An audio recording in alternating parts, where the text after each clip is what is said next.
Hi guys, this is Amy, and I wanted to do a video. I am sitting in my truck waiting for it to warm up because it is cold today, and haven't done a video in a couple of days, so I've been feeling super crappy. The good news is the Klonopin is working for my anxiety, and that's under control, and I'm getting sleep. I'm still only getting 6 to 7 hours of sleep though. Not nearly enough. Struggling to get up in the mornings, and the newer thing is that I don't know if it's because I was so focused on the anxiety part of this that I didn't notice how sad or down I actually am. But it has really hit me this week, and yesterday was pretty bad. I almost thought I was gonna have to go to the hospital yesterday, and I don't know why. I mean, it's not like anything new is happening. I guess it's the underlying things that are still in the background that are unresolved. It's almost like an OCD thing about me, that whenever there are unresolved issues, it's like I obsess over them and wanting to get them handled and taken care of, and it just eats away at me. And yeah, I'm really struggling today. I spoke with my therapist yesterday, and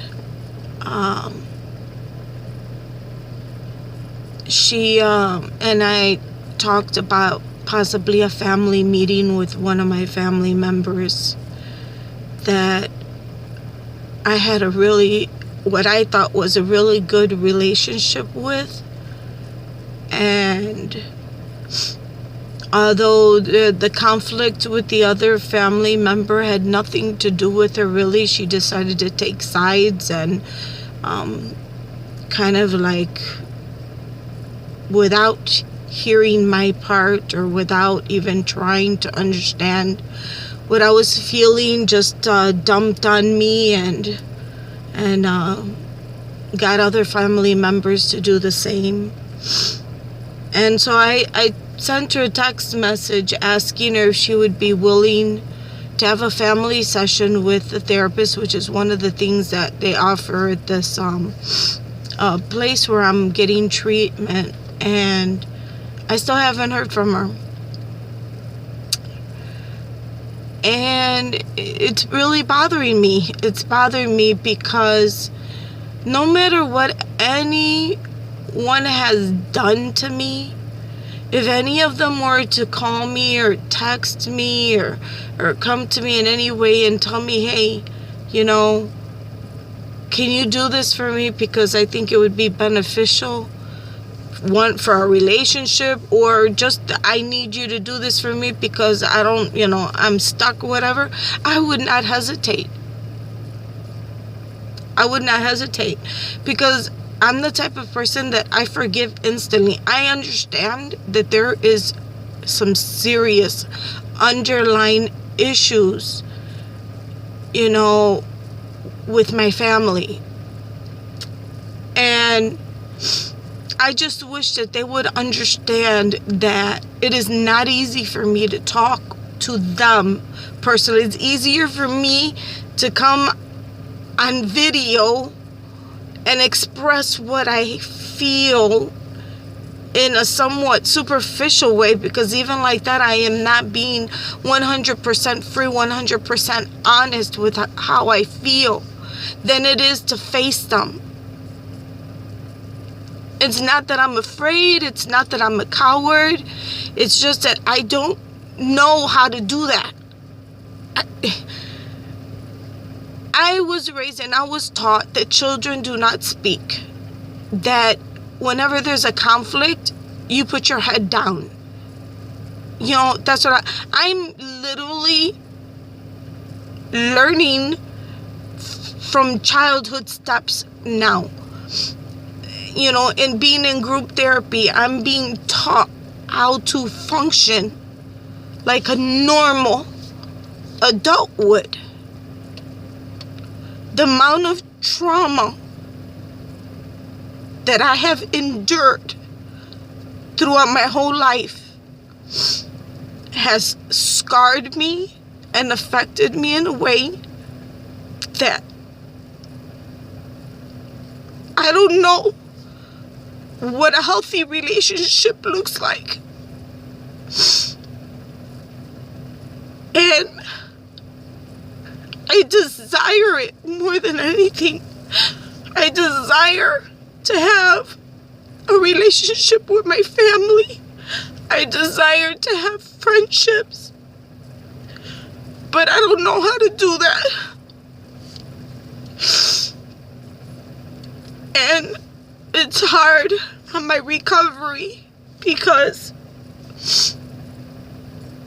I feel alone, even though I have my husband and my kids support me, but it's like it's that underlying problem that just isn't resolved, and I feel like that at any moment I can get a negative text or, you know, and I have resorted to ignoring the texts that because they affected me so bad. I feel isolated. I feel like I don't belong, like I'm an outsider, you know, and because they expect me to fit into a box that unfortunately I can't fit in it. I don't know how. It's not that I'm being rebellious. It's not that I'm unforgiving. It's not any of those things. It's that I have been traumatized. I have a mental illness as a result of the trauma that I have suffered throughout my whole childhood and through part of my adulthood. And anytime the bad things happen in the family, it triggers my childhood trauma. How do I get them to understand that? They want me to be one way, but I can't. And since I am not that way, I get rejected. I get cast aside. God forbid I should tell any of them that what they did or said hurt me. Because to them, that's unforgiveness. I'm letting the devil, you know, tear the family apart. I can never express any kind of negative emotion because I'm the child of Satan. I'm the black sheep. You know, I don't fit in. I don't belong because I can't get with the program. I can't let things go. And my heart is breaking. And this week has been really, really rough. And I wish so bad that I had my sister, Myra, that I could at least text and tell her. I remember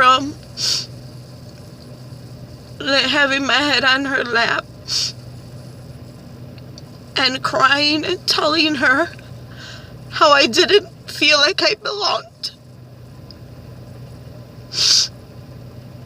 And she told me that she understood and that she understands that all I want is a family. I just want mom. I want a mom.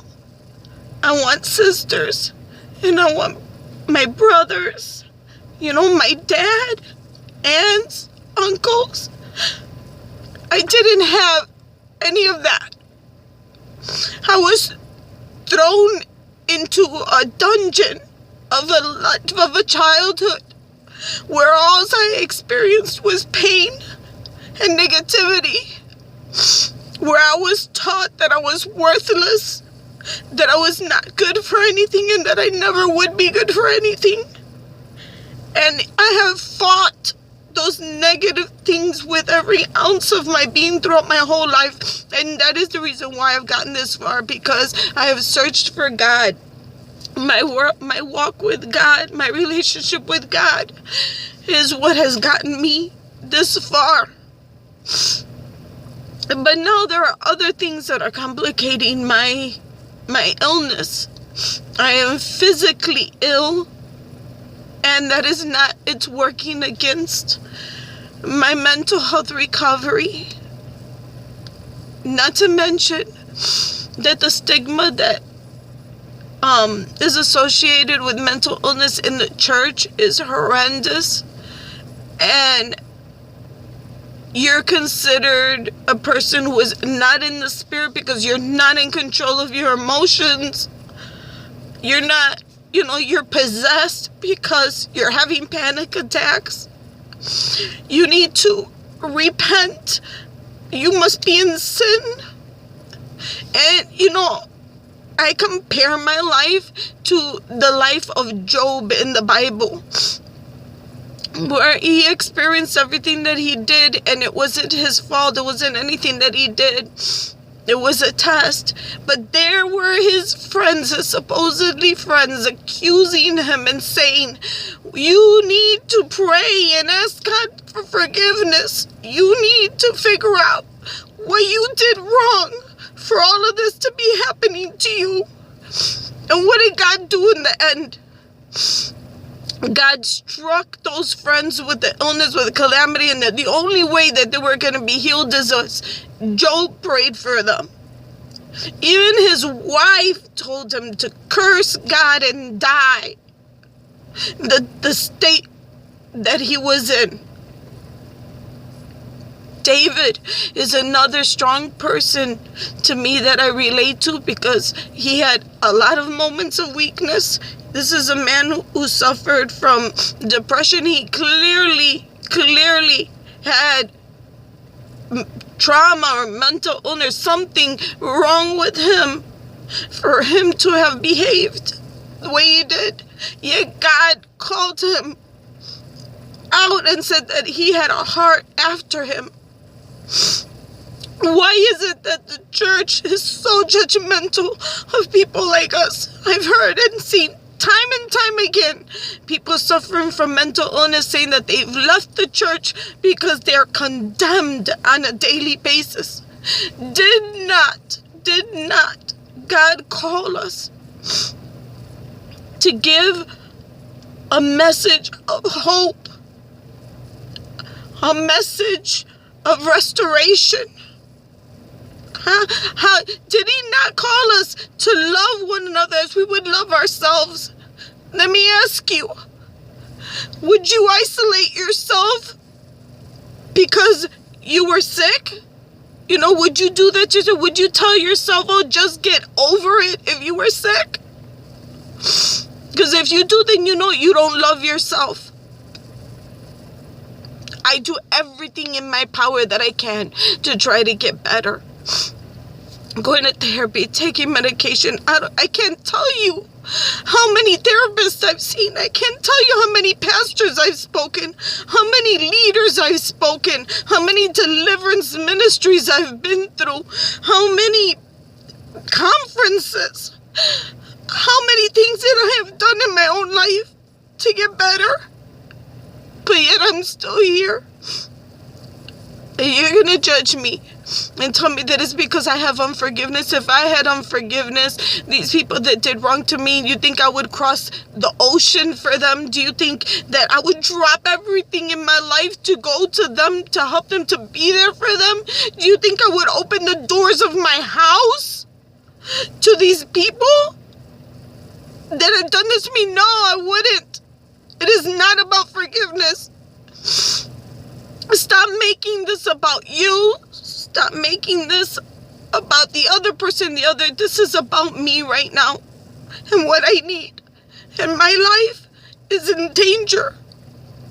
Because even though I don't want to die, I don't want to kill myself, but I don't want to live like this. I do not want to live with this pain. I don't want to live not knowing where I belong. I just don't want to live like this. I'm tired. I was speaking to a couple of guys in therapy yesterday, and they're at the same point. They're like, there's some people there that have been to the hospital 5, 6, 7, 8 times trying to recover from what they're going through. A lot of sexual abuse that had just thrown people over the edge, because the brain is a delicate thing. This isn't a heart thing. This is a brain thing. Psychologically, you are affected in ways that even scientists still can't understand. There was a reason why in the Old Testament, God, one of the laws was whenever there was adultery or incest or like that, God demanded that those people be taken out of the city and stoned to death. What does the verse say? So that the evil will leave your house. I am a result of sin, environment, and genes. Okay? I am a result of that. And no matter what I do, I'm still in recovery. And every time somebody puts me in the position like I've been recently, where they have abandoned me just because I don't agree with the way they think, or I don't agree with what they say, so they decide, you know what? You're wrong, and we don't care how you feel, and you need to back it off, and you need to shut up, and you need to stop, and you need. Well, you know what? I need, as a human being, to be able to express what I feel. I need, as a human being, to be accepted. I need, as a human being, to be loved. Okay? That's what I need. And if you can't do that for me, then at least give me closure. Once and for all, tell me, you know what? I don't want to be a part of your life. I do not care about what illness you may or may not have. I do not care what your struggle is. Don't contact me. I don't want to have nothing to do with you. At least do that. Give me closure. I could at least deal with that.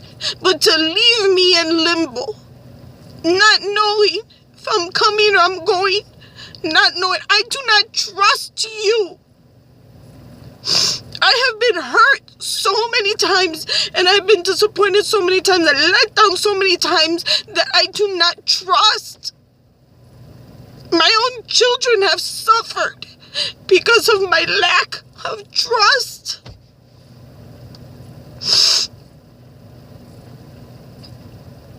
I can't live like this anymore. I'm tired. My husband is suffering because of it. Being attacked. Because he's trying to protect me, because he sees that my life is in danger. Because he sees how I suffer. And he's being attacked and accused falsely. You know what? I'm tired. I'm tired of tiptoeing around people that don't want to accept the wrong that they have done. Take responsibility for your part. Okay? The whole family knew I was being abused. Did anybody do anything about it? No. Nobody did anything about it. And I made peace with that. I made excuses. I was like, well, in those days, people minded their own business. People didn't get involved. What happened in the family stayed in the family. All of those things I told myself. But now you have accusations against my husband. All of my children are grown. If something happened with my children, why wasn't anything done with it? Why wasn't it brought up to me? And you're going to come now bringing it up to my grown children, telling my grown children things that are lies. Total lies. With what purpose? For what? Why? Why? What does it matter now? You see the relationship that my husband has with my kids. He didn't have to do nothing for them. He's not their biological father. 4 children he raised that were not his because their biological father didn't do crap for them. And you are going to come and criticize my husband? No, I will not permit it. He is my family. If you don't accept him as your family, that's not my problem. But he is my family. And he has been there for me through thick and thin. He might have made a ton of mistakes just like I did. But guess what? We worked through it.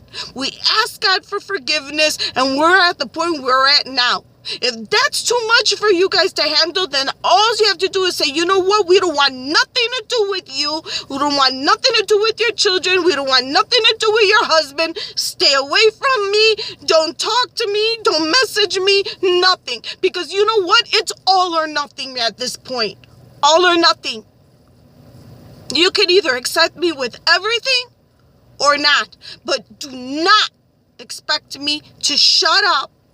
And do not expect me to stifle my own feelings just so that you could feel good about yourself, or so-and-so can feel good about themselves, or the other person can feel good about themselves. Everybody has to own up to their own mistakes, and they have to take responsibility for their problems, for what it causes in the people's lives. The cause. I'm tired of being lied to. I'm tired of being manipulated. I'm tired of being ignored. I'm tired of being pushed away. Family doesn't do that. Family does not do that. I have value. And if you can't give me that value, then I shouldn't be in your life. Because I am not going to continue to be a victim anymore. I've been a victim my whole entire life. No more. I'm done. And it's a shame that this is the only way. This, through a video, is the only way my voice will ever be heard. The only way my voice will be heard. I tell you guys this much though. My followers, my viewers, you know what? Be assertive in your communication.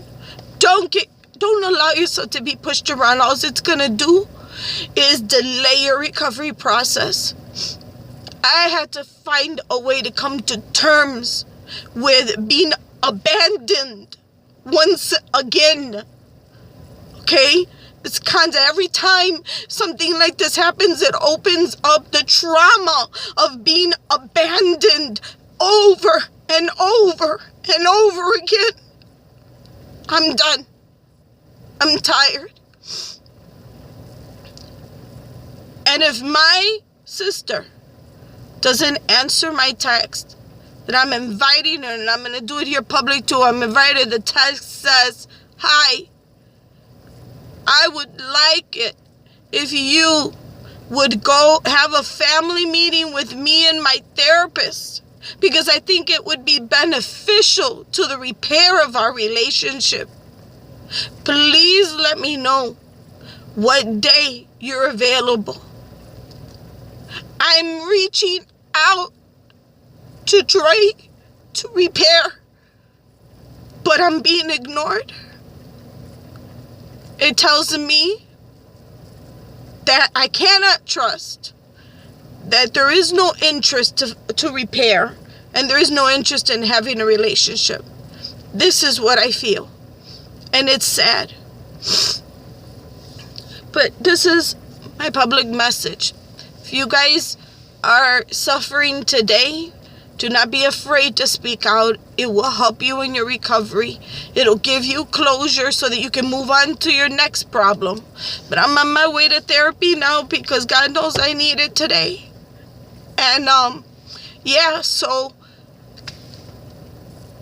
until my next video, thank you for watching. Please, if there's any feedback that you guys can give me, anything that'll help, please, because I don't know what else to do. Thanks for watching, guys. And on a good note, my hubby, he bought me a bracelet. This bracelet, it says my story isn't over, it's the semicolon, and I wear it because it's a reminder to me that, yeah, my story is not over. So peace, you guys, and I'll talk to you guys soon. Hopefully my next video will be more informational and not so much a rant and all that, but I did say that this channel was to document my recovery, and this is part of it. The messy days, the good days, bad days, everything will be here. Alright, so this is Uncut and Unedited. Amy, have a great day, guys. See you soon. Bye.